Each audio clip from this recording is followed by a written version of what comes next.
កម្មវិធីនេះសហការឧបត្ថម្ភដោយ Pyramid ជាទីភ្នាក់ងារបកប្រែ No Moke Suzuki Smart VFI ធ្វើដំណើរបានឆ្ងាយចំណាយសាំងកាន់តែតិចមន្ទីរព្យាបាលធ្មេញបច្ចឹមបង្កើនស្នាមញញឹមរបស់លោកអ្នកជាមួយនឹងបច្ចេកវិទ្យាចុងក្រោយបំផុតអសត់គីណាល់មួយសម្រាប់ការឈឺចុកចាប់មួយគីណាល់ក្របសម្រាប់ឈឺចុកចាប់ពេលមករដូវនិងស៊ីម៉ង់អូតរឹងមាំថិតថេរជាអមតៈ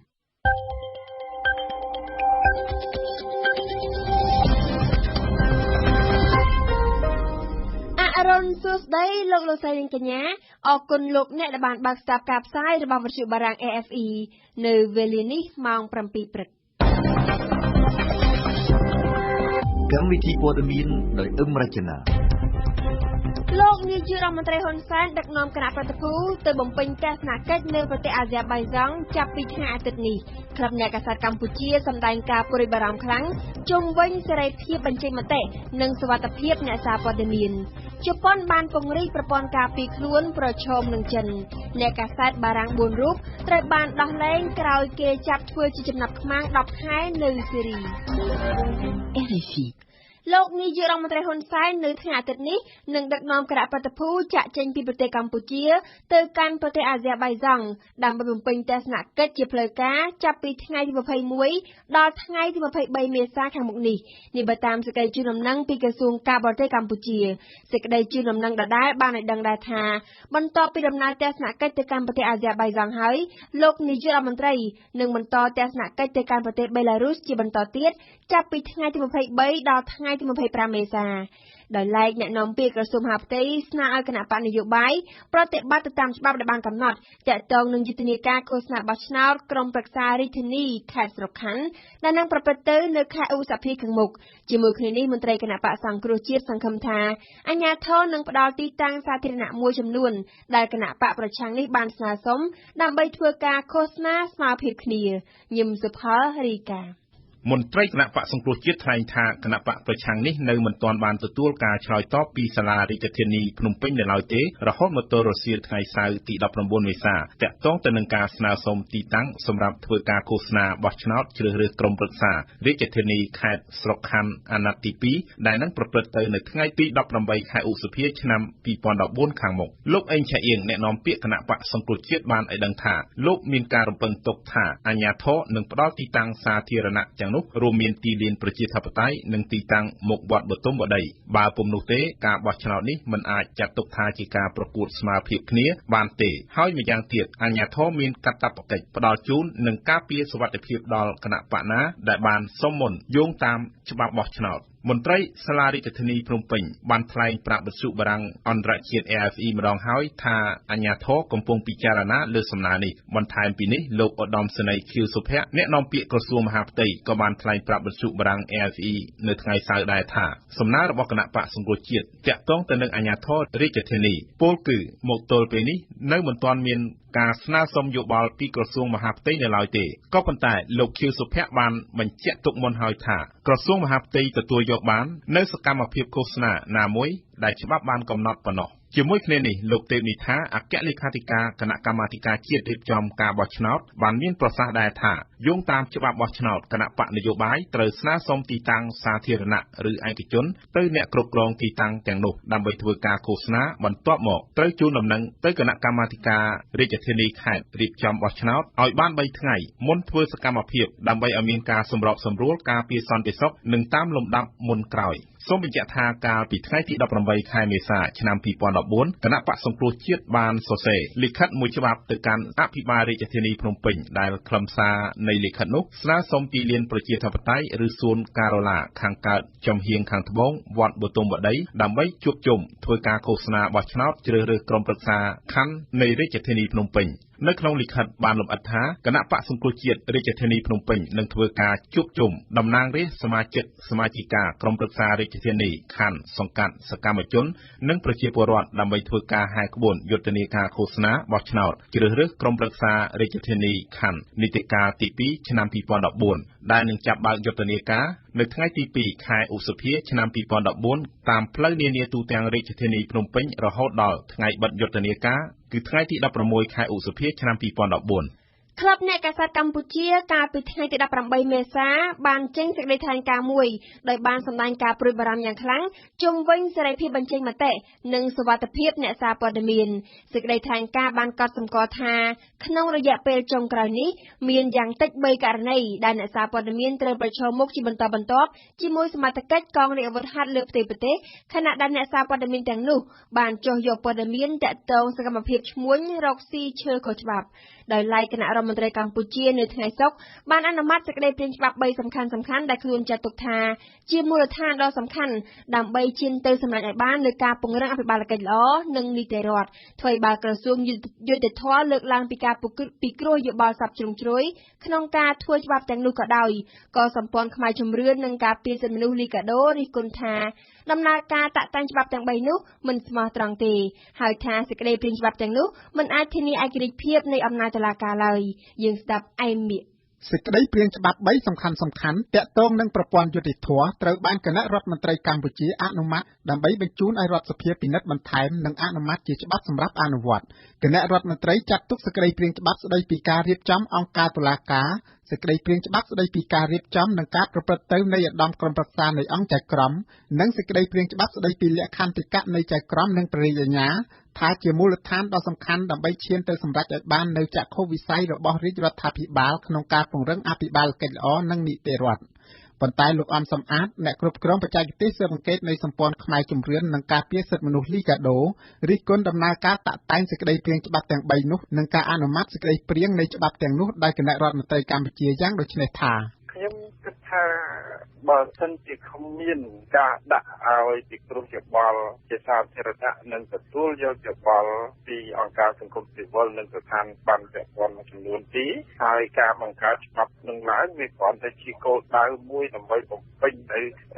គោលបំណងរបស់ខ្លួនដើម្បីបង្ហាញអន្តរជាតិថាខ្លួនបានបង្កើតនូវច្បាប់ទាំងអស់នេះហើយណាដើម្បីបង្ហាញថាអ្វីពីមុនដែលគ្មានឥឡូវបានបង្កើតហើយប៉ុន្តែប្រសិទ្ធភាពនៃការអនុវត្តឬក៏ប្រសិទ្ធភាពនៃច្បាប់នេះខ្ញុំគិតថាវាមិនមានការល្អ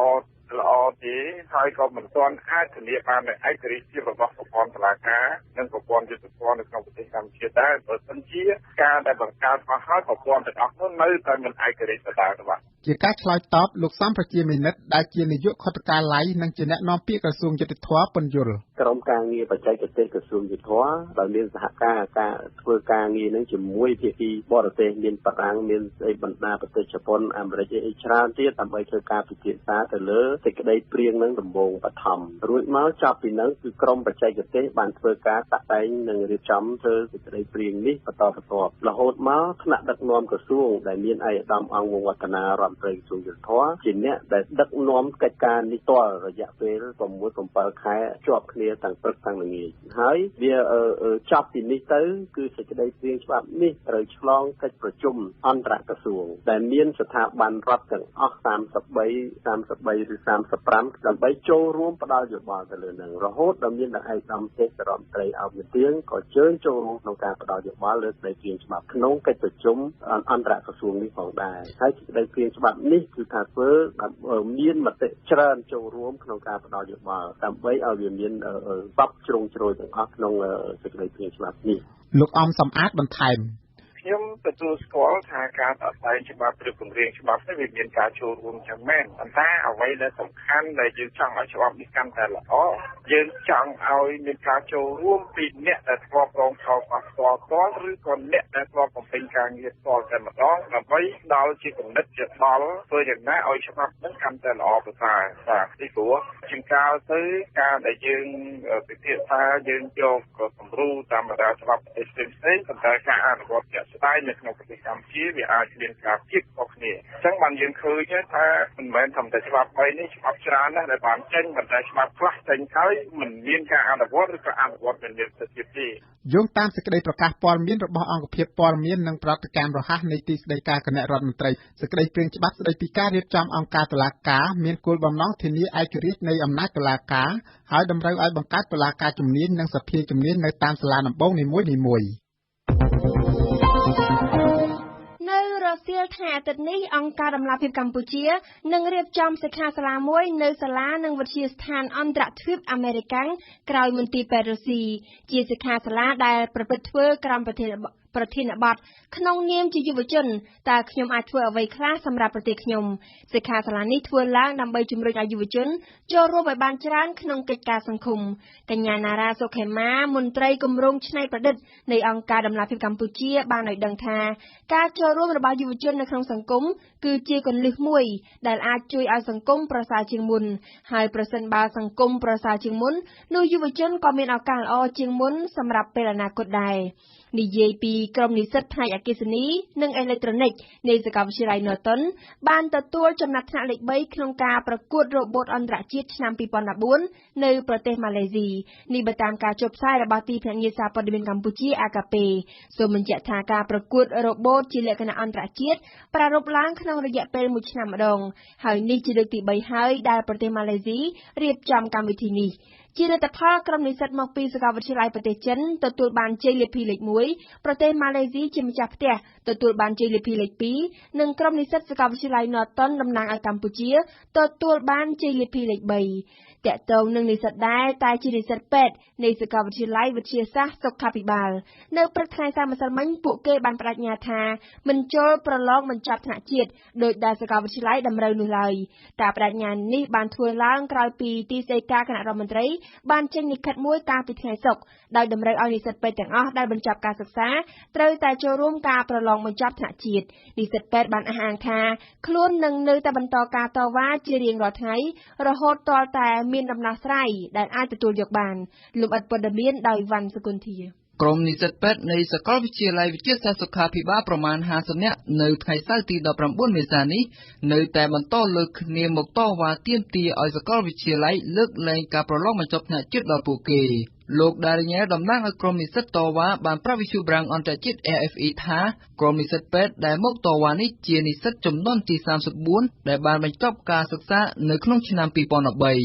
លោកបន្តថាមូលហេតុដែលក្រុមនិស្សិតរបស់លោកលើកគ្នាមកតវ៉ានេះគឺដោយសារតែសាកលវិទ្យាល័យបានអនុវត្តផ្ទុយទៅនឹងអនុក្រឹត្យរបស់រដ្ឋាភិបាលដែលតម្រូវឲ្យមានការប្រឡងបញ្ចប់ថ្នាក់ជាតិតាំងពីឆ្នាំ2007មកម្ល៉េះតែសាកលវិទ្យាល័យទើបតែយកមកអនុវត្តនៅក្នុងឆ្នាំ2014នេះតំណាងក្រុមនិស្សិតតវ៉ារូបនេះបានសម្ដែងការព្រួយបារម្ភថាការប្រឡងបញ្ចប់ថ្នាក់ជាតិលើកដំបូងនេះពួកគេមិនទាន់ដឹងអំពីរបៀបនៃការប្រឡងរីឯពេលវេលាត្រៀមប្រឡងក៏មិនគ្រប់គ្រាន់និងតម្លៃទិញពាក្យប្រឡងក៏មានតម្លៃថ្លៃថែមទៀតបើតាមលោកដារីញ៉ែពាក្យប្រឡងមានតម្លៃដល់ទៅ$125ក្នុងមួយច្បាប់លោកដារីញ៉ែបានបញ្ជាក់ថាក្រុមនិស្សិតពេទ្យនឹងធ្វើពហិការមិនចូលប្រឡងបញ្ចប់ថ្នាក់ជាតិដែលនឹងត្រូវធ្វើឡើងនៅថ្ងៃទី26មេសានេះនោះទេហើយប្រមានថានឹងនៅតែបន្តតវ៉ារហូតមានដំណោះស្រាយកាលពីថ្ងៃសុក្រសព្វពេលដែលក្រុមនិស្សិតពេទ្យនៅតែបន្តតវ៉ានៅពីមុខសាកលវិទ្យាល័យវិទ្យាសាស្ត្រសុខាភិបាលនោះទីស្តីការគណៈរដ្ឋមន្ត្រីបានផ្ញើលិខិតតបមួយទៅកាន់រដ្ឋមន្ត្រីក្រសួងសុខាភិបាលលោកមុំមុនហេងនៅក្នុងលិខិតនោះទីស្តីការគណៈរដ្ឋមន្ត្រីបានឯកភាពតាមសំណើរបស់ក្រសួងសុខាភិបាលដោយតម្រូវឲ្យនិស្សិតដែលទើបបានបញ្ចប់ការសិក្សាថ្នាក់វិជ្ជបណ្ឌិតទូទៅបរិញ្ញាបត្រឱសថនិងទាន់បណ្ឌិតទាំងអស់ត្រូវចូលរួមការប្រឡងបញ្ចប់ថ្នាក់ជាតិចំពោះនិស្សិតដែលមិនទាន់បានប្រឡងបញ្ចប់ថ្នាក់ជាតិជាស្ថាពរក្រសួងមិនទទួលពាក្យសុំប្រឡងជ្រើសរើសក្របខ័ណ្ឌជាមន្ត្រីរាជការនិងមិនអាចប្រកបវិជ្ជាជីវៈសុខាភិបាលបាននោះទេសាកលវិទ្យាធិការនៃសាកលវិទ្យាល័យវិទ្យាសាស្ត្រសុខាភិបាលនិងលោកមុំមុនហេងរដ្ឋមន្ត្រីក្រសួងសុខាភិបាលមិនអាចតាក់ទងសុំបំភ្លឺបានទេនៅថ្ងៃសៅរ៍ទី19មេសានេះក៏ប៉ុន្តែលោកមុំមុនហេងធ្លាប់បានចុះទៅជួបជាមួយក្រុមនិស្សិតតវ៉ាម្ដងកាលពីកើតមានការតវ៉ាដំបូងនៅមុនចូលឆ្នាំខ្មែរនៅពេលនោះលោកមុំមុនហេងបានមានប្រសាសន៍ថាក្រុមនិស្សិតពេទ្យទាំងអស់ទាំងរដ្ឋនិងឯកជនត្រូវតែចូលរួមប្រឡងបញ្ចប់ថ្នាក់ជាតិបន្ទាប់ពីរៀនចប់ដើម្បីបញ្ជាក់ពីសមត្ថភាពនិងកម្រិតនៃការអប់រំមុនចេញប្រកបវិជ្ជាជីវៈផ្ដើមព័ត៌មានអន្តរជាតិនៅប្រទេសបារាំងនៅថ្ងៃសៅរ៍ម្សិលមិញនេះអ្នកសារព័ត៌មានបារាំង4នាក់ដែលត្រូវបានគេចាប់ធ្វើជាចំណាប់ខ្មាំងនៅប្រទេសសេរីអស់10ខែមកហើយនោះត្រូវបានដោះលែងឲ្យមានសេរីភាពឡើងវិញហើយកងទ័ពទូគីបានរកឃើញអ្នកសារព័ត៌មានទាំង4នាក់នៅព្រំដែនរវាងទូគីនិងសេរីអ្នកសារព័ត៌មានទាំង4រូបមិនមានបញ្ហាសុខភាពអ្វីធ្ងន់នោះទេហើយត្រូវធ្វើដំណើរត្រឡប់មកដល់បារាំងវិញនៅយប់ថ្ងៃសៅរ៍ទី19មេសាឬក៏ព្រឹកថ្ងៃអាទិត្យទី20មេសានេះដោយមាន មានប្រធាននាយករដ្ឋមន្ត្រីបារាំងរងចាំទទួល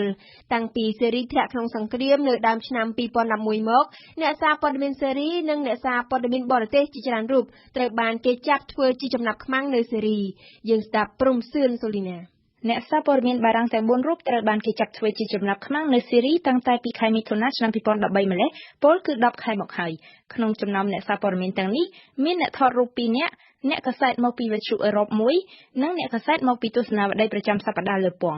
ចំណាប់ខ្មាំង DJ François ជាអ្នកកាសែតមកពីវិទ្យុអឺរ៉ុប1បារាំងបានសម្ដែងការរីករាយដោយប្រាប់ថាវាគឺជាសុភមង្គលដែលលោកអាចមើលឃើញមេឃនិងអាចបញ្ចេញមតិយោបល់បានឡើងវិញកងទ័ពទូគីបានរកឃើញអ្នកសារព័ត៌មានបារាំងទាំង4រូបនៅព្រំដែនរវាងទូគីនិងសេរីជិតក្រុងអាក់សាកាលភាគអាគ្នេយ៍ប្រទេសទូគីអ្នកកាសែតទាំងនេះត្រូវបានក្រុមមនុស្សមិនស្គាល់អត្តសញ្ញាណបោះបង់ចោលនៅទីនោះកងទ័ពទូគីឃើញថាអ្នកកាសែតបារាំងទាំង4រូបត្រូវបានគេចងរឹតនិងរុំក្រណាត់បិទភ្នែកជិតឈឹងដំបូងឡើយកងទ័ពទូគីស្មានថាបរិសុទ្ធទាំង4នេះជាអ្នករត់ពន្ធការដោះលែងចំណាប់ខ្មាំងបារាំងទាំង4រូបនេះធ្វើឡើងក្រោយការដោះលែងអ្នកសារព័ត៌មានជាច្រើនរូបនៃបណ្ដាប្រទេសអឺរ៉ុបផ្សេងទៀតអ្នកកាសែតអឺរ៉ុបដែលត្រូវបានដោះលែងកន្លងមកធ្លាប់ត្រូវបានក្រុមឧទាមជ្រុលនិយមមួយនៅសេរីឈ្មោះថារដ្ឋអ៊ីស្លាមអ៊ីរ៉ាក់ចាប់ធ្វើជាចំណាប់ខ្មាំងអស់ច្រើនខែ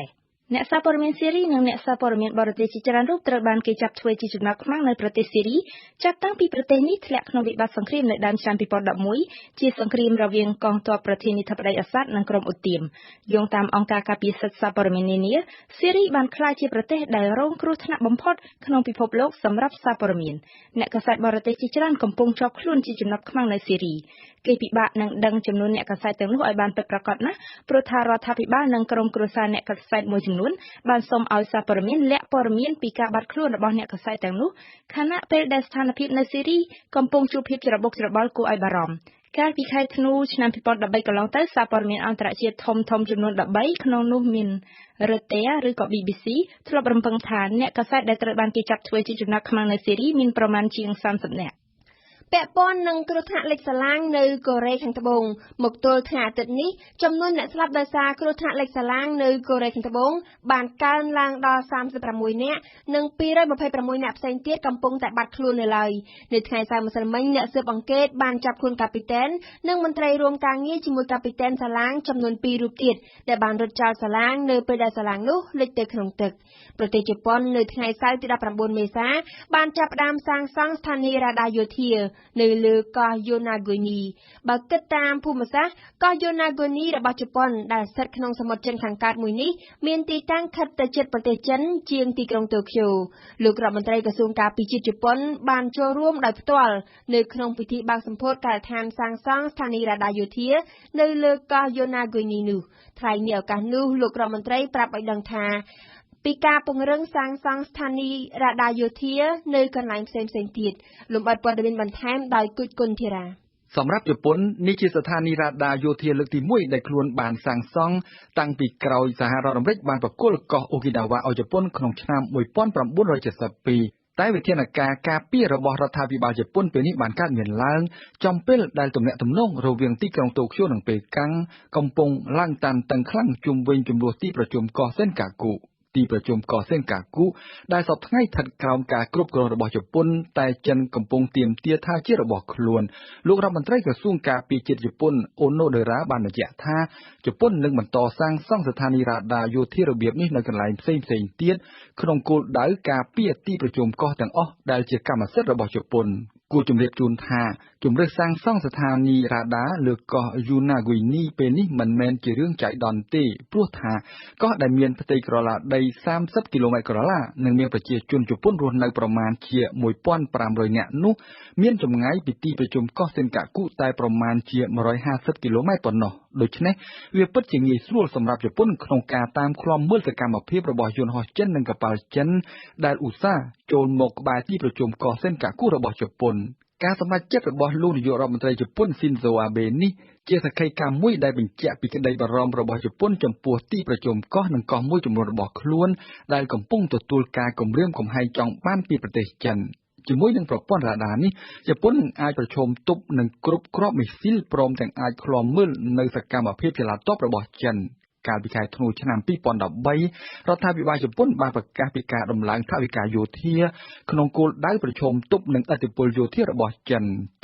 ដែលជប៉ុនបានចោទពីបទបាននឹងកំពុងពង្រឹងកម្លាំងយោធាជើងគោកជើងទឹកនិងជើងអាកាសនៅក្នុងសមុទ្រចិនខាងត្បូងនិងសមុទ្រចិនខាងកើតជាក់ស្ដែងថ្មីនេះគឺការបង្កើតតំបន់ការពារដែនអាកាសដែលបានគ្របដណ្ដប់លើទីប្រជុំកសិនកាគូរបស់ជប៉ុនទៀតផងតំបន់ការពារដែនអាកាសដែលចិនបានទទួលរងការរិះគន់ទាក់ទាញពីជប៉ុនកូរ៉េត្បូងនិងពីសហរដ្ឋអាមេរិកអាញាធរវៀតណាមនៅថ្ងៃសុក្រទី18មេសាបានឲ្យដឹងថានៅព្រំដែនចិនជាប់ខេត្តមួយរបស់វៀតណាមមានមនុស្ស7នាក់បានស្លាប់បាត់បង់ជីវិតក្នុងការបាញ់ប្រហាររវាងឆ្មាំព្រំដែនវៀតណាមនិងជនជាតិចិនដែលឆ្លងដែនខុសច្បាប់ព្យាយាមចូលក្នុងទឹកដីវៀតណាមអំពីការបោះឆ្នោតនៅអាល់ហ្សេរីយោងតាមលទ្ធផលបោះឆ្នោតចេញជាផ្លូវការនៅល្ងាចថ្ងៃសុក្រលោកអាប់ដែលឡាស៊ីប៊ូតេហ្វ្លីកាបានជាប់ឆ្នោតជាប្រធានាធិបតីជាថ្មីម្ដងទៀតដោយទទួលជោគជ័យជាមួយសម្លេងឆ្នោតលើសលប់រហូតដល់ទៅ81កណ្ដោសញ្ញា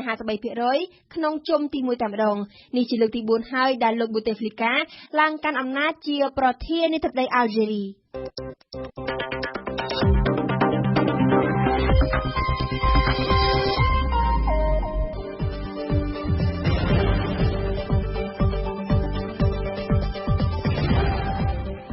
វិទ្យុបារាំង RFI ភ្នំពេញ92 MHz សៀមរាប92 MHz បាត់ដំបងក្រុងព្រះសីហនុនិងកំពង់ចាម 94.5 MHz លោកអ្នកស្ដាប់ជាទីមេត្រីជាបន្តទៀតនេះលោកអ្នកនាងបានស្ដាប់នាទីបច្ចុប្បន្នភាពពិភពលោកក្នុងសប្តាហ៍នេះគឺជាការសរុបព្រឹត្តិការណ៍អន្តរជាតិសំខាន់ៗរៀបចំជូនដោយញឹមសុផលបន្ទាប់មកគឺជានាទីព្រឹត្តិការណ៍កម្ពុជាប្រចាំថ្ងៃឯមិកលើកឡើងថាតើសេចក្តីព្រាងច្បាប់ថ្មីធ្វើឲ្យចៅក្រមនិងព្រះរាជអាជ្ញាលៀងដោយស្របច្បាប់ឬនិងនៅចុងក្រោយលោកអ្នកបានស្ដាប់បទយកការរបស់អឹមណាវិនដែលនឹងជម្រាបជូនលោកអ្នកអំពីរមណីយដ្ឋានវត្តភ្នំហុំព័ទ្ធដោយរបររកស៊ីផ្លូវភេទទាំងយប់ទាំងថ្ងៃបច្ចុប្បន្នភាពពិភពលោកក្នុងសប្តាហ៍នេះតើនៅទូទាំងពិភពលោកក្នុងសប្តាហ៍នេះមានព្រឹត្តិការណ៍សំខាន់ៗអ្វីខ្លះកើតឡើងសូមអញ្ជើញលោកអ្នកនាងស្ដាប់សេចក្តីរាយការណ៍របស់ញឹមសុផលដូចតទៅកាលពីថ្ងៃច័ន្ទទី14មេសាប្រទេសអូស្ត្រាលីត្រៀមបញ្ជូនយានយន្តមួយទឹកមួយគ្រឿងទៅក្នុងបាតសមុទ្រដើម្បីស្វែងរកយន្តហោះ Boeing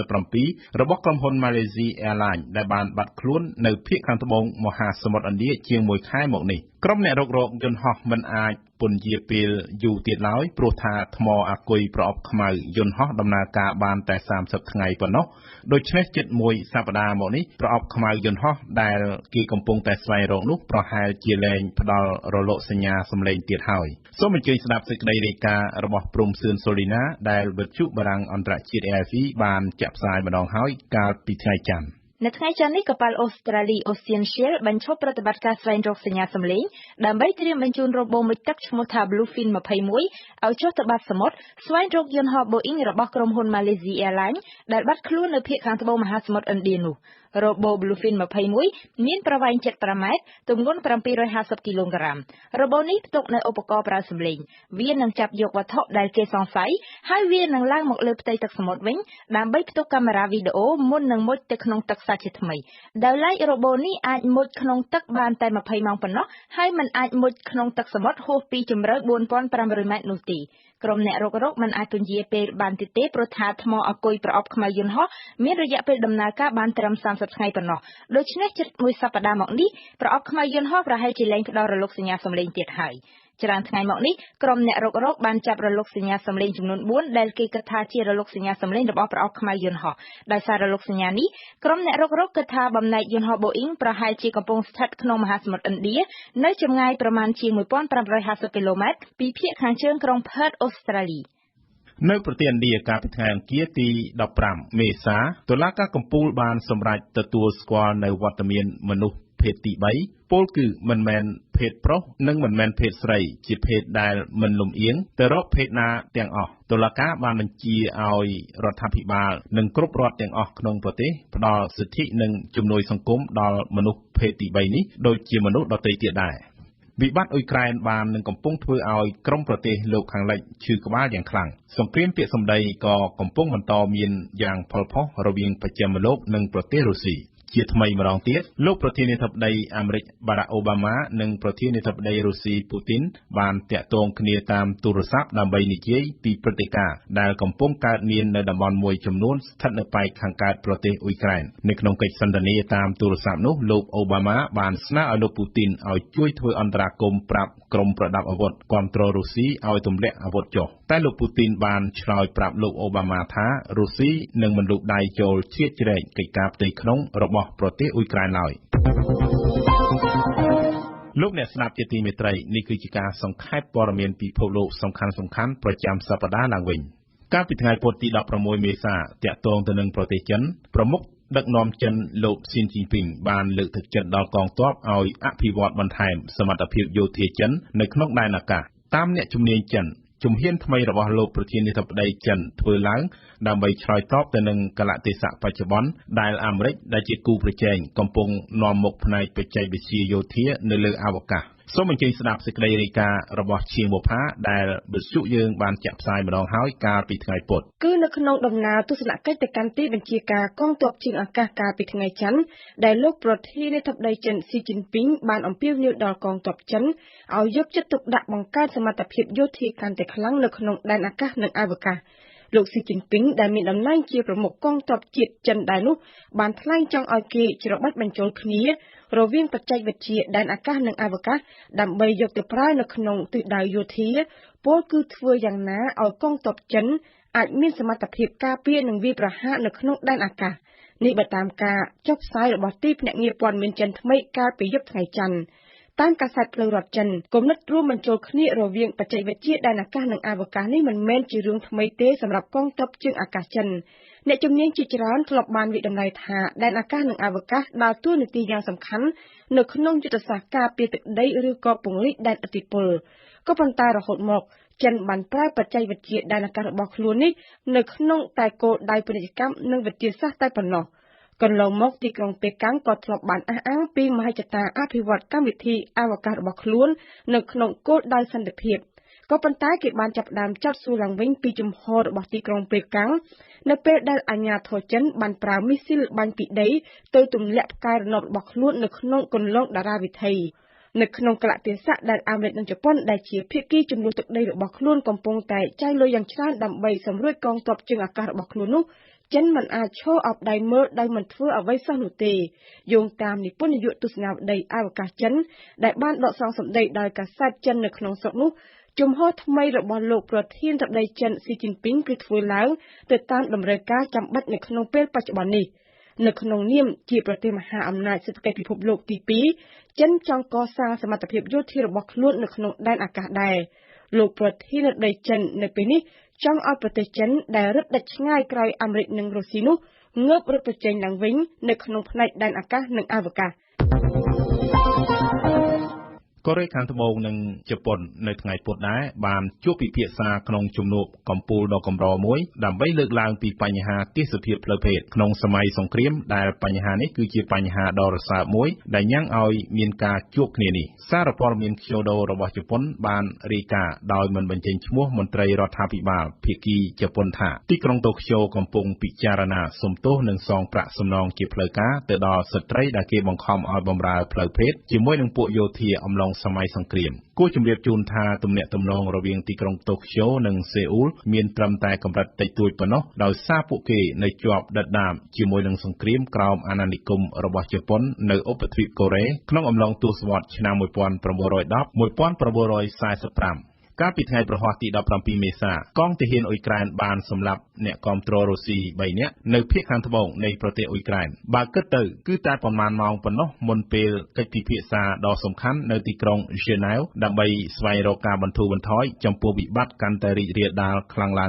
ងនៅក្នុងអតីតសាធារណរដ្ឋសូវៀតកាលពីថ្ងៃសុក្រទី18មេសាពីថ្ងៃក្រោយគ្រោះថ្នាក់លេខសាឡាងមួយនៅកូរ៉េខាងត្បូងក្រុមអ្នកជួយសង្គ្រោះបាននឹងកំពុងបន្តការងាររបស់ខ្លួនយ៉ាងសកម្មដើម្បីស្វែងរកអ្នករស់រានមានជីវិតដែលភាគច្រើនជាសិស្សសាលាតុល្យការបណ្ដោះអាសន្នចុងក្រោយឲ្យដឹងថាមានសាកសពចំនួន28នាក់ត្រូវបានស្រង់ចេញពីទឹកសមុទ្រនិងបាត់ខ្លួនចំនួន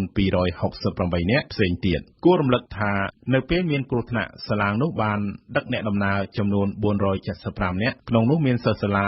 352នាក់ក្រុមគ្រួសារជនរងគ្រោះបានចោទរដ្ឋាភិបាលពីរឿងភូតភរនិងភាពយឺតយ៉ាវក្នុងការជួយសង្គ្រោះដោយឡែករដ្ឋអាជ្ញាបានប្រកាសឲ្យដឹងថានៅពេលមានគ្រោះថ្នាក់កាពីតែនមិនមានវត្តមាននៅក្នុងចង្កូតសាឡាងនោះទេគួយគុណធីរ៉ាជូនសេចក្តីរាយការណ៍នេះដែលវិទ្យុបារាំង AFE បានចាក់ផ្សាយម្ដងហើយកាលពីថ្ងៃសុក្រក្រុមជនដៃដល់ត្រូវតែទទួលទោសចំពោះទង្វើរបស់ខ្លួននិងត្រូវរារាំងបទឧក្រិដ្ឋផ្សេងទៀតនេះជាការថ្លែងរបស់លោក Michael Kirby នៅក្នុងកិច្ចប្រជុំក្រៅផ្លូវការរបស់ក្រុមប្រឹក្សាសន្តិសុខអង្គការសហប្រជាជាតិក្នុងទីក្រុង New York សហរដ្ឋអាមេរិកលោក Kirby បានបន្ថែមថាថ្នាក់ដឹកនាំកូរ៉េខាងជើងជំនាន់ថ្មីត្រូវតែដឹងឲ្យបានច្បាស់ថាពួកគេជាអ្នកទទួលខុសត្រូវដោយផ្ទាល់ប្រសិនបើមានបទឧក្រិដ្ឋកម្មប្រឆាំងមនុស្សជាតិផ្សេងទៀតគណៈកម្មការស៊ើបអង្កេតរបស់អង្គការសហប្រជាជាតិស្តីពីការរំលោភសិទ្ធិមនុស្សនៅកូរ៉េខាងជើងក៏បានអំពាវនាវក្រុមប្រឹក្សាសន្តិសុខឲ្យអនុម័តនៅទណ្ឌកម្មប្រឆាំងនឹងថ្នាក់ដឹកនាំសំខាន់ៗរបស់កូរ៉េខាងជើងពីបទឧក្រិដ្ឋកម្មប្រឆាំងមនុស្សជាតិទន្ទឹមគ្នានេះលោក Kirby ថែមទាំងបានស្នើក្រុមប្រឹក្សាសន្តិសុខឲ្យដាក់ពាក្យបណ្ដឹងទៅកាន់តុលាការព្រហ្មប្រទានអន្តរជាតិក្រុងឡាអេដែរតែភាគីចិនបានបដិសេធចំពោះសំណើនេះនិងអាចប្រើសិទ្ធិវេតូរបស់ខ្លួនប្រឆាំងនឹងការដាក់ទណ្ឌកម្មផ្សេងទៀតលើកូរ៉េខាងជើងគួរជម្រាបជូនថានៅក្នុងកិច្ចប្រជុំក្រៅផ្លូវការរបស់ក្រុមប្រឹក្សាសន្តិសុខនេះកូរ៉េខាងជើងមិនបានបញ្ជូនអ្នកតំណាងរបស់ខ្លួនឲ្យទៅចូលរួមទេរីឯចិននិងរុស្ស៊ីដែលជាសម្ព័ន្ធមិត្តរបស់កូរ៉េខាងជើងក៏មិនមានវត្តមានដែរយោងតាមសមាជិករបស់អង្គការក្រៅរដ្ឋាភិបាលបានដឹងថាក្នុងចំណោមប្រទេសទាំង13ដែលមានវត្តមាន9ប្រទេសបានយល់ព្រមឲ្យមានការប្តឹងកូរ៉េខាងជើងទៅកាន់តុលាការព្រហ្មប្រទានអន្តរជាតិក្រុងឡាអេរីឯ4ប្រទេសទៀតបានបញ្ជាក់ថាគេក៏មិនប្រឆាំងនឹងគំនិតផ្ដួចផ្ដើមនេះដែរគួរជម្រាបជូនថារបាយការណ៍របស់គណៈកម្មការសិទ្ធិមនុស្សអង្គការសហប្រជាជាតិចេញផ្សាយកាលពីដំណាច់ខែកុម្ភៈបានទាញសញ្ញាអាសន្នពីបទឧក្រិដ្ឋកម្មប្រឆាំងមនុស្សជាតិក្រោមទ្រង់ទ្រាយធំនៅកូរ៉េខាងជើងយោងតាមរបាយការណ៍មានអ្នកទោសនយោបាយរាប់សិបពាន់នាក់បានបាត់បង់ជីវិតក្នុងរយៈពេល50ឆ្នាំចុងក្រោយនេះនិងមានពី80000ទៅ120,000នាក់ផ្សេងទៀតកំពុងជាប់ក្នុងជំរំឃុំឃាំងសពថ្ងៃសូមរំលឹកថាលោកអ្នកនាងកំពុងស្ដាប់ការសង្ខេបព័ត៌មានពិភពលោកសំខាន់ៗប្រចាំសប្តាហ៍ឡើងវិញ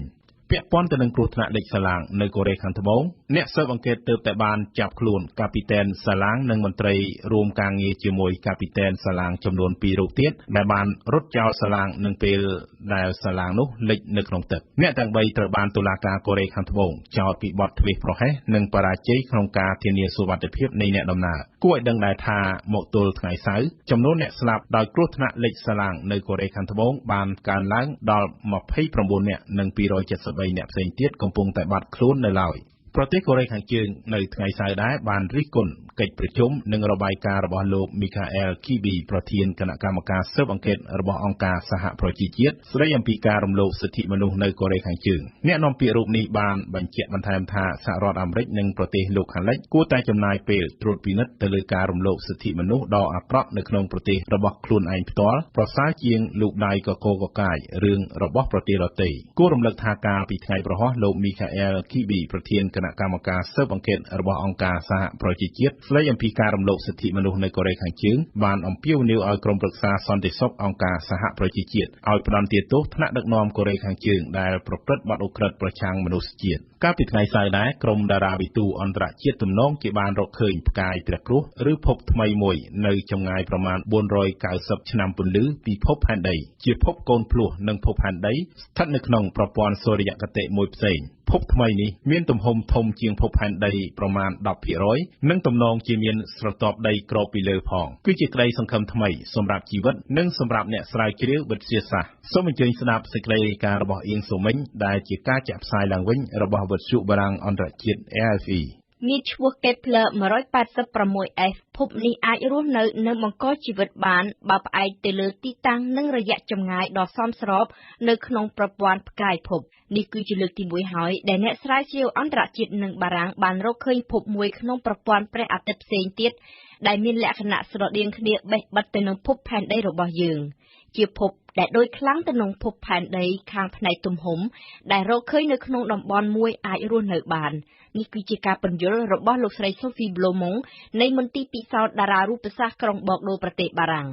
តំបន់ដែលអាចរស់នៅបានគឺជាតំបន់ដែលមិនក្តៅពេកមិនត្រជាក់ពេកនិងជាតំបន់ដែលមានទឹករាវនៅលើផ្ទៃដី ភពដែលគេរកឃើញកាលពីពេលមុនក្នុងប្រព័ន្ធព្រះអាទិត្យជាមួយនឹង Kepler ដែរនោះច្រើនតែមានទំហំធំជាងភពផែនដីរបស់យើងទំហំផ្ទៃដីសំខាន់ណាស់និងដែលធ្វើឲ្យភព Kepler 186អាចមានដីនិងទឹកបើភពមានទំហំតូចនោះមានន័យថាសមាសភាពផ្សំបង្កើតភពគ្មានសារធាតុឧស្ម័នទេហើយក៏គេអាចសន្និដ្ឋានបានកាន់តែច្បាស់ប្រាកដថាភពនោះនឹងមានទឹកនៅលើផ្ទៃដីកម្មវិធីនេះសហការឧបត្ថម្ភដោយ Pyramid ជាទីភ្នាក់ងារបកប្រែ Nomoke Suzuki Smart VFI ធ្វើដំណើរបានឆ្ងាយចំណាយសាំងកាន់តែតិចមន្ទីរព្យាបាលធ្មេញបច្ចឹមបង្កើនស្នាមញញឹមរបស់លោកអ្នកជាមួយនឹងបច្ចេកវិទ្យាចុងក្រោយបំផុតឱសថគីណាល់មួយសម្រាប់ការឈឺចុកចាប់មួយគីណាល់គ្រាប់សម្រាប់ឈឺចុកចាប់ពេលមករដូវនិងស៊ីម៉ងអូតរឹងមាំថិតថេរជាអមតៈព្រឹត្តិការណ៍កម្ពុជាប្រចាំថ្ងៃ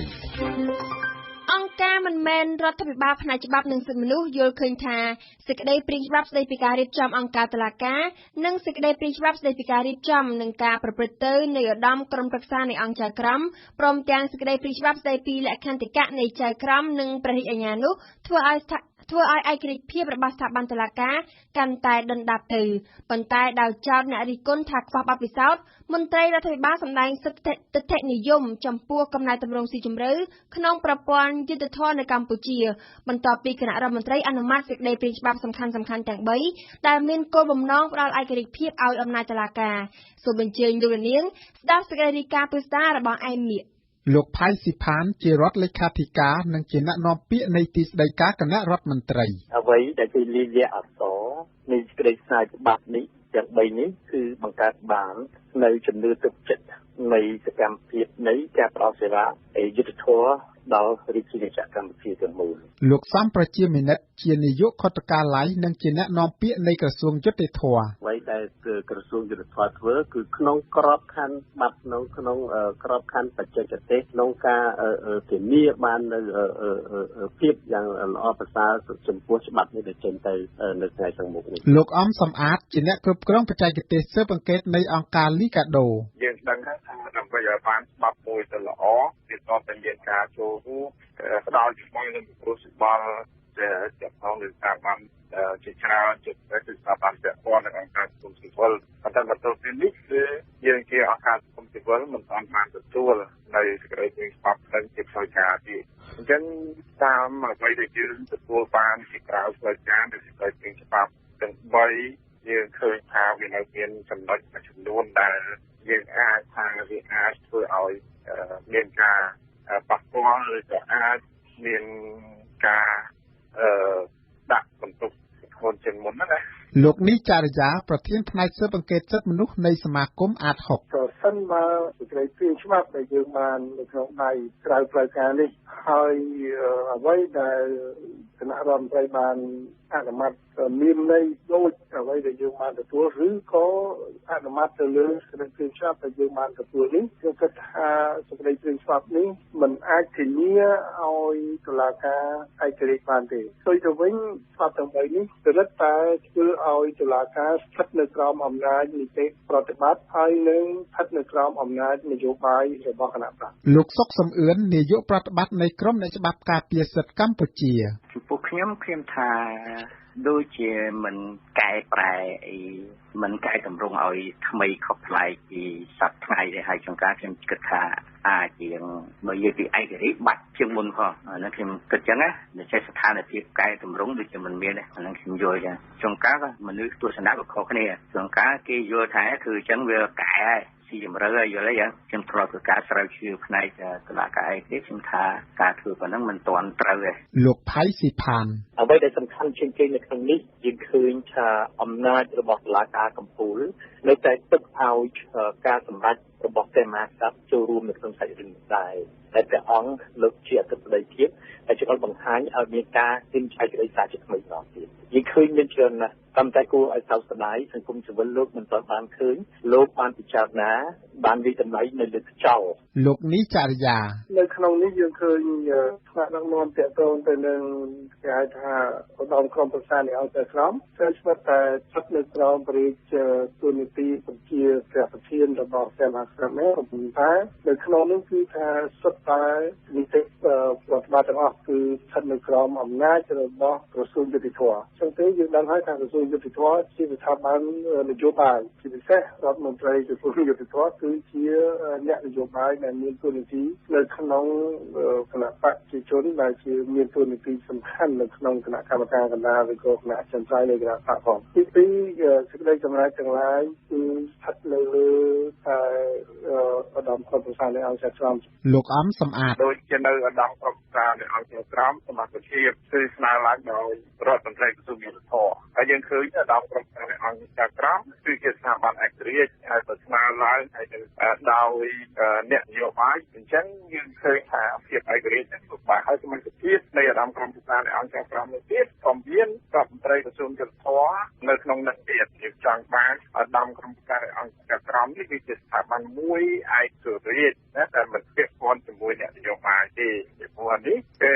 នៅក្នុងប្រទេសដែលបង្កើតលទ្ធិជាតិតៃឧត្តមក្រុមប្រឹក្សាអង្គការក្រមគឺជាស្ថាប័នមួយដែលកំពូលសម្រាប់ពិនិត្យទៅលើប្រព័ន្ធយុតិធម៌ជាពិសេសគឺប្រព័ន្ធតុលាការដើម្បីធានាឯករាជ្យភាពប្រព័ន្ធតុលាការបានដល់តែក្រុមឧត្តមប្រឹក្សានៃអង្គការក្រមនេះវាជាប្រព័ន្ធមួយដែលឯករាជ្យលោកសុកសំអឿនគេចង់ឯករាជ្យហ្នឹងគេចង់ឲ្យស្ថាប័នតុលាការហ្នឹងកុំឲ្យលុះក្រមអធិបតេយ្យរងអំណាចនីតិប្រតិបត្តិហើ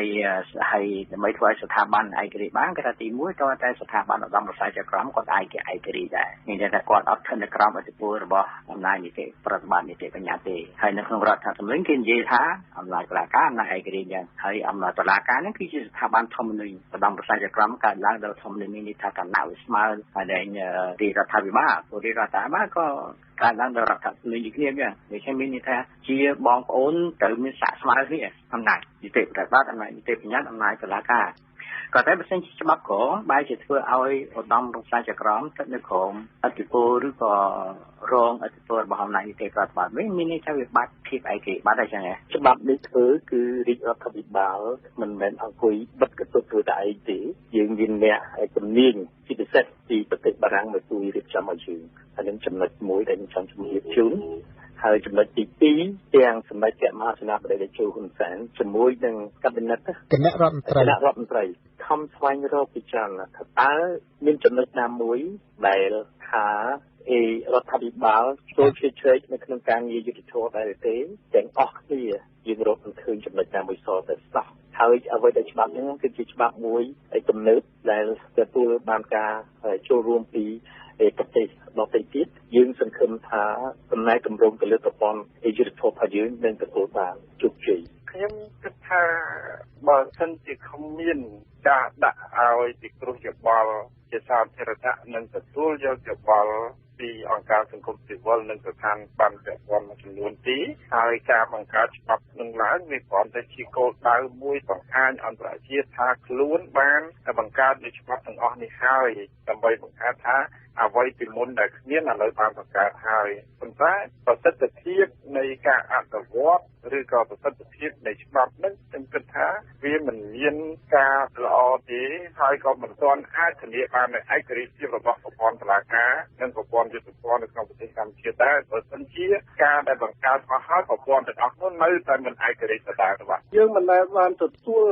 ការអញ្ជើញឲ្យចូលរួមពិគ្រោះយោបល់ទាក់ទងទៅជាច្បាប់ទាំង3ទេហើយយើងតែងតែមានការធ្វើសេចក្តីព្រាងច្បាប់ទាំង3នេះញ៉ាជូនទៅរដ្ឋាភិបាលតាំងពី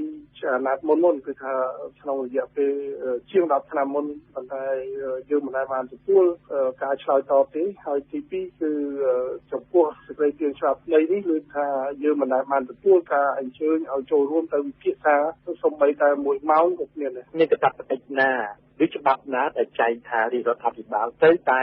អង្គុយជាមួយសង្គមស៊ីវិលក្នុងការប្រាក់តែងច្បាប់ទេលោកសំប្រជាមានិតដោយសារច្បាប់ទាំង3នេះគឺជាច្បាប់ខាងផ្នែកតាក់ទងនឹងវិស័យតុលាការវាជាច្បាប់តាក់ទងនឹងការរៀបចំនិងការប្រព្រឹត្តទៅផ្នែកអង្គការយុត្តាធិការដូច្នេះក្រុមការងារបច្ចេកទេសក្រសួងយុតិធម៌ដែលមានសហការធ្វើការងារនឹងជាមួយភាគីបរទេសមានបារាំងមានបណ្ដាប្រទេសជប៉ុនអាមេរិកជាច្រើនទៀតដើម្បីធ្វើការពិភាក្សាទៅលើសេចក្តីព្រាងនឹងដំបូងបឋមរួចមកចាប់ពីនោះគឺក្រុមបច្ចេកទេសបានធ្វើការតាក់តែងនិងរៀបចំធ្វើសេចក្តីព្រាងនេះបន្តរហូតមកថ្នាក់ដឹកនាំក្រសួងដែលមានឯកឧត្តមអង្គវងវឌ្ឍនារដ្ឋមន្ត្រីក្រសួងយុតិធម៌ជាអ្នកដែលដឹកនាំកិច្ចការនេះផ្ទាល់រយៈពេល 6-7 ខែជាប់គ្នាទាំងព្រឹកទាំងល្ងាច ហើយវាចាប់ពីនេះទៅគឺសេចក្តីព្រាងច្បាប់នេះត្រូវឆ្លងកិច្ចប្រជុំអន្តរក្រសួងដែលមានស្ថាប័នរដ្ឋទាំងអស់33ឬ35ដើម្បីចូលរួមផ្ដល់យោបល់ទៅលើនឹងរហូតដល់មានតែឯកឧត្តមទេសារដ្ឋមន្ត្រីអោបយទៀងក៏ជើញចូលរួមក្នុងការផ្ដល់យោបល់លើសេចក្តីព្រាងច្បាប់ក្នុងកិច្ចប្រជុំអន្តរក្រសួងនេះផងដែរហើយសេចក្តីព្រាងច្បាប់នេះមានមតិច្រើនចូលរួមក្នុងការផ្ដល់យោបល់ដើម្បីឲ្យវាមានស្បជ្រុងជ្រោយទាំងអស់ក្នុងសេចក្តីព្រាងច្បាប់នេះលោកអំសំអាតខ្ញុំទទួលស្គាល់ថាការតាក់តែងច្បាប់នេះវាមានការចូលរួមចឹងមែនប៉ុន្តែអ្វីដែលសំខាន់ដែលយើងចង់ឲ្យច្បាប់នេះកាន់តែល្អយើងចង់ឲ្យមានការចូលរួមពីអ្នកដែលធ្លាប់រងផលប៉ះពាល់ផ្ទាល់ឬក៏អ្នកដែលធ្លាប់បំពេញការងារផ្ទាល់តែម្ដងដើម្បីដល់ជាគំនិតជាផលពីព្រោះជាងកាលទៅការដែលយើងពិភាក្សាយើងយកគំរូតាមបណ្ដាច្បាប់ប្រទេសផ្សេងៗប៉ុន្តែការអនុវត្តជាក់ស្ដែងនៅក្នុងប្រទេសកម្ពុជាវាអាចមានការผิดខុសគ្នាអញ្ចឹងបានយើងឃើញថាមិនមែនត្រឹមតែច្បាប់3នេះច្បាប់ច្រើនណាស់ដែលបានចេញប៉ុន្តែច្បាប់ខ្លះចេញហើយមិនមានការអនុវត្តឬក៏អនុវត្តមិនមានប្រសិទ្ធភាពទេលោកសុកសំអឿនជួនកាលកន្លងមកខ្ញុំឃើញមានទីប្រឹក្សាហ្នឹងក៏តែយើងសឹកប្រវត្តិទីប្រឹក្សាបរទេសហ្នឹងទៅចេញមេធាវីទៅចេញឲ្យមកយកប័ណ្ណពិសោធន៍ស្រុកខ្មែរក៏មានដែរយើងឆ្លងឃើញមានតាលោកនីចរិយាពួកយើងមិនបានចូលរួមអញ្ចឹងយើងមិនដឹងថាតើបានគួរចំបល់ជាមួយនឹងអ្នកជំនាញច្បាប់អន្តរជាតិរបៀបណាទេយើងគួរតែយល់ដែរថាធ្វើគាត់តែមានបរទេសជួយមែនប៉ុន្តែបរទេសមួយចំនួនហ្នឹងគឺថាមកបំពេញកាតព្វកិច្ចជាលក្ខណៈច្បាប់ដែលមានទុតិយផ្ដាច់ការលោកផៃស៊ីផានយើងឃើញយន្តការជាច្រើនដែលបានតែធានាឲ្យមានពលរដ្ឋភាពក្នុងការសម្រេចលើការវិនិច្ឆ័យមិនមែនគ្រាន់តែសម្រេចទៅតាមស្មារតីនៃច្បាប់ទេគឺយន្តការតាមពីសមត្ថភាពនៃចូលរួមដូចជាចូលរួមលើកទី1ប្រមាណនេះលើកទី2ប្រមាណនេះដែលសិទ្ធិខុសៗគ្នាដើម្បីធ្វើឲ្យមានពលរដ្ឋភាពឲ្យមានស្ថិរភាពក្នុងការសម្រេចក្តីនោះដូច្នេះវាមិនអាចតាក់ទងនឹងអ្វីបានទេគឺចំនួនមិនមានចំនួនគត់ទេគឺមានចំនួនសេះហើយនៅពេលការស្ដាយតើរឿងដំបងគឺមានការចូលរួមបន្ថែមសមាជិកដទៃទៀតដូច្នេះពិបាកនឹងអ្វីដែលការទុំកលុំជាមួយគ្នារវាងចៅក្រមមិនអាចទុំកលុំជាមួយគ្នារវាងអ្នកមន្ត្រីយុទ្ធធម៌នៅក្នុងខ្សែរឿងហ្នឹងរួមទាំងរដ្ឋបាលផងដែរបាទដូច្នេះរដ្ឋាភិបាលជាស្ថាប័នមួយជាប់ច្បាប់ក្នុងការទទួលខុសត្រូវដើម្បីធានាយុទ្ធធម៌ហើយនឹងសមត្ថភាពដល់សង្គមមិនមែនក្រុមអ្នកសកម្មជនទេបាទខ្ញុំមិនដឹងស្ដីសម្រាប់ឯករាជ្យកាបើតែប្រភពនៃការសម្រេចនឹងវាចេញពីកន្លែងមិនឯករាជ្យថ្មីយើងឃើញថានៅក្នុងលក្ខន្តិកៈស្ដីអំពីចៅក្រមព្រះញ្ញាមិនបានចែងអំពីការមិនឲ្យចៅក្រមនិងព្រះញ្ញាស្ថិតនៅក្រៅនយោបាយទេគឺផ្ទុយទៅវិញគឺថាគិតតែផ្សារភ្ជាប់ចៅក្រមព្រះញ្ញាឲ្យទៅក្នុងគណៈបកនយោបាយចិត្តជាមុនចិត្តជាអ្វីដែលមានចែងនៅក្នុងច្បាប់ស្ដីអំពីគណៈបកនយោបាយទៅទៀតនេះហើយដែលជាចំណុចពន្លឺធ្វើឲ្យចៅក្រមនិងព្រះញ្ញានឹងមិនអាចស្ថិតនៅឆ្ងាយអំពីនយោបាយទេផ្ទុយទៅវិញច្បាប់នេះបានស្ថិតតែចងឬក៏ធ្វើឲ្យស្របច្បាប់នៅអ្វីដែលមិនឯករាជ្យខាងនយោបាយរបស់ចៅក្រមនិងព្រះញ្ញាបាទមួយទៀតខ្ញុំចង់និយាយពីច្បាប់រៀបចំនៃអង្គតុលាការក៏គឺអ្វីដែលសំខាន់ដែលយើងទទួលស្គាល់គឺមានការបង្កើតនៅតុលាការថ្នាក់បកអានេះដែលយើងជាសង្គមស៊ីវិលយើងចង់បានប្រាប់យូរមកហើយវិវត្តនៅក្នុងដាក់តំបន់តុលាការដំបូងដែលចិត្តហ្នឹងអាចនឹងបញ្ជូនឬក៏ពុទ្ធនេគារហ្នឹងអាចនឹងបញ្ជូនទៅរត់ជនមកធ្វើការវិនិច្ឆ័យនៅក្នុងតុលាការបានប៉ុន្តែអ្វីដែលយើងនៅសោកស្ដាយមួយទៀតដែលយើងចង់បានគឺតុលាការរដ្ឋបាលឬសភារដ្ឋបាលពីព្រោះបច្ចុប្បន្ននៅប្រទេសកម្ពុជាយើងមានបញ្ហាទាក់ទងនឹងរដ្ឋបាលវិកត្តរដ្ឋបាលជាច្រើនណាស់គឺត្រូវការតុលាការរដ្ឋបាលមួយដើម្បីធានាតែផលប្រយោជន៍របស់ប្រជាពលរដ្ឋផលប្រយោជន៍សាធារណៈក៏ប៉ុន្តែនៅក្នុងច្បាប់ថ្មីនេះវាអត់មានហើយអ្វីដែលយើងចង់បានទៅទៀតយើងចង់បានរហូតដល់តុលាការជំនាញមិនន័យថាតុលាការកុមារនិងតុលាការស្ត្រីក៏เป็นពីអាចពីព្រោះរឿងខ្លះគឺទាក់ទងនឹងការលោករឿងអំពើហិង្សាក្នុងគ្រួសាររឿងប៉ះពាល់ទៅដល់ សិទ្ធិរបស់កុមារ លោកផៃស៊ីផាន អ្នកដែលលើកឡើងគ្រាន់តែជាសកម្មជនទេក៏ប៉ុន្តែតែគេតាំងខ្លួនគេជាអ្នកជំនាញច្បាប់ជាបណ្ឌិតគឺគេមិនដែលទទួលបានការពិសោធន៍នៅក្នុងការអនុវត្តច្បាប់ឬការសរសេរច្បាប់មួយបន្ទាប់នៅឡើយទេមិនមែនបានស្ថិរការសង្គមស៊ីវិលអត់មានឱកាសទេសង្គមស៊ីវិលមានឱកាសក្នុងការនិយាយជាមួយអ្នកនយោបាយនៅក្នុងសភាយើងរាជរដ្ឋាភិបាលយើងមិនមែនជានយោបាយទេយើងមាននីតិប្រតិបត្តិដូច្នេះបើគាត់ចង់ធ្វើអ្វីដែលជាបញ្ញត្តិទៅនិយាយជាមួយសភាបទយូហ្គា វត្តភ្នំត្រូវបានប្រជាពលរដ្ឋខ្មែរដឹងជាទូទៅថាជាកន្លែងកកើតទឹកដីភ្នំពេញជាទឹកដីប្រវត្តិសាស្ត្រនិងជាទីគោរពសក្ការៈរបស់ប្រជាពលរដ្ឋលើសពីនេះអ្នកទេសចរបរទេសក៏តែងតែទៅទស្សនាវត្តភ្នំដែរប្រសិនជាបានមកដល់ភ្នំពេញបេះដូងកម្ពុជា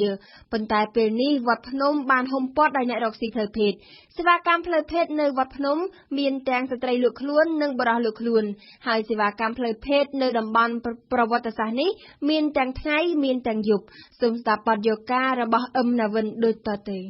ស្ត្រីរកស៊ីផ្លូវភេទដែលយកទីតាំងវត្តភ្នំធ្វើជាកន្លែងរកស៊ីដើម្បីស្វែងរកអតិថិជនពួកគេភាគច្រើនអង្គុយនៅលើបង់អង្គុយនៅលើស្មៅឬឈរនៅក្រោមដើមឈើ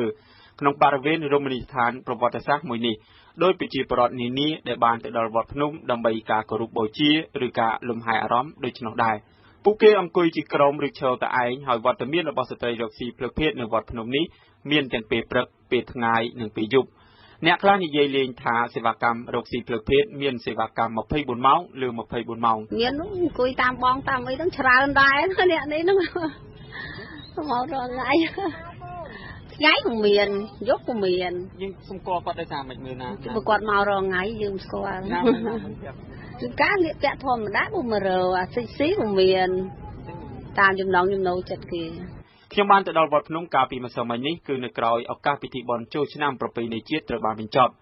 បើតាមការសាកសួររបស់ខ្ញុំស្ត្រីរកស៊ីផ្លូវភេទភាគច្រើននៅទីនេះមិនបានបិទអាជីវកម្មរបស់ខ្លួនដោយមុខចំនួនដទៃទៀតនោះទេសម្រាប់ឱកាសពិធីបុណ្យប្រចាំឆ្នាំដែលបានកន្លងទៅនេះអ្នករកស៊ីផ្លូវភេទត្រូវការប្រាក់ជាងការចូលរួមពិធីបុណ្យតាមប្រពៃណីនោះអ្នកប្រកបរបររកស៊ីផ្លូវភេទជាទម្លាប់ពួកគាត់តែងតែញញឹមដាក់ភ្ញៀវបើមិនហ៊ានបក់ដៃជាចំហនោះទេប៉ុន្តែជាមួយអ្នកកាសែតពួកគាត់មិនត្រឹមតែមិនញញឹមនោះទេថែមទាំងមិននិយាយរកទៀតពិសេសនៅពេលឃើញប្រដាប់ថតសម្លេងថតរូបពួកគាត់រត់តែរត់ឲ្យឆ្ងាយបងនេះតែនិយាយគាត់ទៅខ្ញុំបានចំណាយពេលជាច្រើនម៉ោងនៅវត្តភ្នំដើម្បីជួបសម្ភាសជាមួយពួកគាត់តែនៅទីបំផុតមានស្ត្រីរកស៊ីផ្លូវភេទតែ2នាក់ប៉ុណ្ណោះដែលព្រមនិយាយជាមួយខ្ញុំហើយពួកគាត់មិននិយាយច្រើនទៅទៀតសោភ័ណ្ឌជាឈ្មោះដែលខ្ញុំបានប្រឌិតគាត់មានរៀងធាត់និងមានអាយុ29ឆ្នាំគាត់បានប្រាប់ខ្ញុំថាគាត់មកពីខេត្តតាកែវនិងបានប្រកបរបររកស៊ីផ្លូវភេទនេះជាង10ឆ្នាំមកហើយគាត់បានត្រឹមប្រាប់ពីមូលហេតុដែលគាត់ធ្លាក់ខ្លួនជាអ្នកលក់ខ្លួនសំណួរអ្វីទៀតគាត់មិនព្រមឆ្លើយនោះឡើយខ្ញុំមកនៅពេញដំបងធ្វើការសំណងដល់ពេលហើយខ្ញុំស្គាល់បងស្រីម្នាក់ហ្នឹងគាត់នាំខ្ញុំធ្វើការសំណងគាត់ថាហែងមិនធ្វើសំណងឯងទៅធ្វើការមួយខ្ញុំហើយនឹងបានប្រាក់ខែច្រើនហើយលុយរកបានទៀតជីវភាពខ្ញុំក្រខ្លាំងពេកខ្ញុំចង់ជួយឪពុកម្ដាយខ្ញុំដាច់ចិត្តផងខ្ញុំធ្លាក់ខ្លួនវិញអញ្ចឹងរមណីយដ្ឋានវត្តភ្នំដែលជានិមិត្តរូបឲ្យទឹកដីភ្នំពេញមានមនុស្សជាច្រើនបានទៅកំសាន្តជាហូរហែជាប្រចាំថ្ងៃក្នុងនោះមានទាំងភ្ញៀវសញ្ជាតិដទៃក៏មានច្រើនរថយន្តធុនទេសចរមិនពេចនោះទេក្នុងមួយថ្ងៃបានដឹកអ្នកទេសចរបរទេសទៅទស្សនានិងស្វែងយល់អំពីរាជធានីភ្នំពេញនៅវត្តភ្នំរាជធានីភ្នំពេញដែលជាមជ្ឈមណ្ឌលសេដ្ឋកិច្ចនយោបាយពាណិជ្ជកម្មរបស់ប្រទេសកម្ពុជាវត្តមានភ្ញៀវជាតិនិងអន្តរជាតិទៅដល់វត្តភ្នំមិនដាច់ជាពិសេសភ្ញៀវជាតិបានធ្វើឲ្យអ្នករកស៊ីផ្លូវភេទមិនស្រួលក្នុងអារម្មណ៍នោះឡើយមិនស្រួលពីព្រោះពួកគាត់ខ្លាចជួបជាមួយនឹងអ្នកដែលបានស្គាល់គ្នានារីជាអ្នកព្រមនិយាយជាមួយនឹងវិទ្យុបារាំងអន្តរជាតិម្នាក់ទៀតនារីក៏ជាឈ្មោះដែលខ្ញុំដាក់ឲ្យគាត់នោះដែរគាត់ជាស្ត្រីរកស៊ីផ្លូវភេទដែលមានរាងស្ដើងខ្ពស់សក់វែងកាលពីព្រឹកដែលគាត់បានជួបខ្ញុំគាត់ស្លៀកខោកាប៊យពាក់អាវយឺតពណ៌ខ្មៅមុខរបស់គាត់មានលាបម្សៅតិចៗមកបងប្អូនខ្លាចគេមកលេងមកចឹងទៅយើង ធ្វើអញ្ចឹងយើងធ្វើអញ្ចឹងខ្ញុំខ្មាស់គេជួងខ្លះទៅគេជីកាត់មកតាមនឹងអីម្ដងម្កាលដែរប៉ុន្តែខ្ញុំមិនឲ្យគេដឹងខ្ញុំកិច្ចមុខកិច្ចអីចឹងទៅខ្ញុំឃើញគេមុនអញ្ចឹងខ្ញុំកិច្ចមុខគេប៉ុន្តែព្រមកាត់គេកាត់ខ្មៅសារមិនបងគិតមិនបើខ្ញុំមានការងារធ្វើខ្ញុំនៅទៅរលុយនៅណាបានជាតែមកលួចលាក់ធ្វើអញ្ចឹងទៅប៉ុន្តែចិត្តមិនចង់មកអញ្ចឹងទេបងជួបផ្ទះគេខ្ញុំមិនអាចផ្ទះគេបានទេអញ្ចឹងខ្ញុំជាដើរធ្វើអញ្ចឹងទៅដើម្បីបានលុយរហូតបងlạiផ្ទះlạiគេបើទោះបីជាអ្នកប្រកបរបររកស៊ីផ្លូវភេទខ្លួនឯងមិនចង់និយាយអ្វីឲ្យបានច្រើនទាក់ទងនឹងការរកទទួលទានរបស់ខ្លួនតែអ្នកប្រកបរបរផ្សេងទៀតនៅក្នុងរមណីយដ្ឋានវត្តភ្នំនេះពួកគាត់នឹងអាចប្រាប់យើងបានច្រើនពីរបរដែលសង្គមមិនឲ្យតម្លៃមួយនេះអ្នកអាចប្រាប់យើងពីរឿងនេះគឺជាអ្នកថតរូបប្រចាំនៅរមណីយដ្ឋានវត្តភ្នំខ្ញុំសូមជម្រាបជូនថាអ្នកថតរូបម្នាក់ពួកគាត់មានវត្តមានលើសពី12ម៉ោងក្នុងមួយថ្ងៃនៅវត្តភ្នំនេះដូច្នេះទំនងជាពួកគាត់អាចដឹងរឿងច្រើននៅទីនោះហើយយើងសាក់លបងស្ដាប់គាត់លើមើលមានទូទៅកន្លែងនេះវាតាំងពីយូរមកហើយមិនតែមានថ្មីទេរឿងសេវាខាងចឹងមានគ្រប់តែរាល់ថ្ងៃវាបើកចំហព្រោះរាល់ថ្ងៃវាអង្គុយព្រាតប្រងអញ្ចឹងវាចំហបើកចំហរាល់ថ្ងៃអញ្ចឹងអង្គុយលើបងលើអីអញ្ចឹងទៅព្រាតទៅអញ្ចឹងទៅវាខ្លះទៅគាត់ថាវាភ្ញៀវអញ្ចឹងទៅចង្ការភ្ញៀវមកយ៉ាងម៉េចភ្ញៀវអ្នកមានភ្ញៀវទីទៅគ្រប់មកស្ថាននេះវាមិនចំពោះអ្នកមានអ្នកក្រទេឃើញតែខ្ញុំនៅហ្នឹងខ្លះក៏ម៉ូតូខ្លះក៏ឡានខ្លះក៏តាមវិលបពេកអញ្ចឹងទៅនេះដូចជាមានមេមានខ្យល់គេខ្លះទៅគេមកដូចថាលក្ខណៈគេមកដើរលេងយូរទៅគេស្គាល់គ្នាការស្គាល់គ្នាមានអ្នកណែនាំអីចឹងណាចេះមួយចុះមួយអញ្ចឹងទៅដូចថាដោយរបៀបវាការងារហ្នឹងគេសួរបងចង់រកស្អីអីចឹងទៅគេមានមេខ្យល់ក៏មានមេគេនៅហ្នឹងគ្មានអ្វីដែលជាសញ្ញាសម្គាល់ថាអ្នកនេះជាអ្នកលក់ខ្លួនឬជាភ្ញៀវទេសចរនោះទេនៅពេលថ្ងៃវាកាន់តែលំបាកក្នុងការមើលថាអ្នកណាជាអ្នករកស៊ីផ្លូវភេទនៅពេលដែលយើងគ្មានបទពិសោធន៍ទៅរកសេវាកម្មផ្លូវភេទនៅទីនោះប៉ុន្តែប្រសិនជាអ្នកធ្លាប់ប្រហែលជាគេអាចសម្គាល់បាននិយាយទាំងអស់សំណោចស្ត្រីអ្នកប្រកបរបរថតរូបម្នាក់ប្រចាំនៅវត្តភ្នំគាត់បាននិយាយថាពេលខ្លះមានបរិសុទ្ធបានហៅគាត់ទៅដេកជាមួយពីព្រោះពួកគេយល់ច្រឡំថាគាត់ជាអ្នករកស៊ីផ្លូវភេទអ្វីតែជួនកាលមកច្រឡំហៅជាងថតអត់ដែរស្គាល់អាភ្ញៀវថ្មីមិនដែរស្គាល់មកបោះដៃហៅជាងថតទេនាំវាជេអញ្ចឹងទៅបោះមិនទៅបោះដៃហៅឬថាអង្គុយលើម៉ូតូអញ្ចឹងទៅយើងអង្គុយនៅបងអញ្ចឹងទៅគេស្មារយើងរកស៊ីដល់ណាគេបោះដៃហៅយើងទៅដល់សួរទៅហៅមានការអីសួរទៅដេកទៅអីទៅជេទៅមានចឹងដែរហ្នឹងជួនកាលគេអង្គុយលេងហើយមកច្រឡំបោះដៃហៅគេដែរគេជេទៅស្ត្រីរកស៊ីប្រភេទនៅវត្តភ្នំអាចទទួលបានកម្រៃពី$5ទៅ$20សម្រាប់ការរួមដំណេកជាមួយភ្ញៀវមួយលើកអ្នកមានវត្តមានជាអចិន្ត្រៃយ៍នៅវត្តភ្នំនេះម្នាក់ទៀតបាននិយាយថាស្ត្រីរកស៊ីប្រភេទខ្លះបានចាប់របរនេះតាមការអូសទាញពីមិត្តភ័ក្តិរបស់ខ្លួនគេធ្វើប្រកបមុខរបរផ្លូវភេទអញ្ចឹងបើថាតាមមនុស្សស្រីដូចជាបើថាតាមពួកប្រសិទ្ធពួកក្មេងៗអញ្ចឹងវាដោយតាមគ្នាអញ្ចឹងវាចេះតែរាប់អានវាទៅយូរទៅវានាំវាខូចអញ្ចឹងវាអាចទៅឆ្លងវាអាចទៅភាពវាថារោស៊ីផ្លូវភេទអញ្ចឹងហ្មងដោយអាវាថាមនុស្ស